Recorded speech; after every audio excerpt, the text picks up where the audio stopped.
राजधानी के महेश नगर इलाके में विरोध प्रदर्शन के दौरान माहौल उस समय गर्मा गया जब कांग्रेस नेता अर्चना शर्मा लोगों को समर्थन देने थाने पहुंच गई।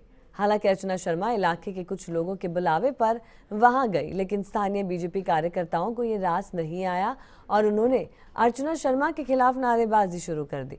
अर्चना शर्मा ने भी बीजेपी सरकार पर निशाना साधते हुए सुरक्षा के मसले पर सरकार को आड़े हाथों लिया।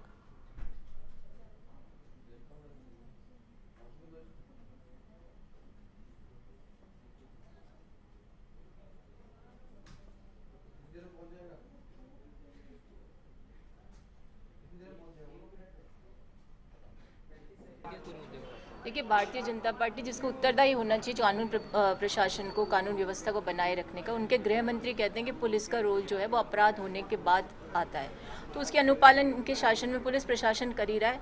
चित्रकूट डकैती के बाद दूसरा ही कांड हो गया और उसके बाद भी यदि संवेदनहीनता का परिचय देते हैं तो इसका मतलब ये कि ये लोग जो समाज कंटक है उनको संरक्षण देना चाहते हैं। हम यहाँ राजनीति करने नहीं आए, यहाँ पर कांग्रेस बीजेपी सभी के कार्यकर्ता हैं। अब ये बीजेपी वाले स्वयं ही गुंडागर्दी पे उतरे हो तो जनता इसका क्या कर सकती है? सहानुभूति और मांग, उस कार्रवाई बहुत अच्छे से हो और तुरंत हो, उसके लिए मांग रखने के लिए हम आए। और इनको इससे भी ऐतराज है, तो इसका तात्पर्य है कि ये गुंडों को संरक्षण दे रहे हैं और हत्यारे जो थे उनको उनके संरक्षक ये है।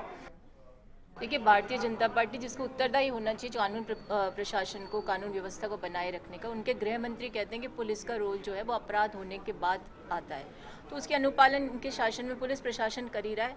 चित्रकूट डकैती के बाद दूसरा ही कांड हो गया और उसके बाद भी यदि संवेदनहीनता का परिचय देते हैं तो इसका मतलब ये कि ये लोग जो समाज कंटक है उनको संरक्षण देना चाहते हैं। हम यहाँ राजनीति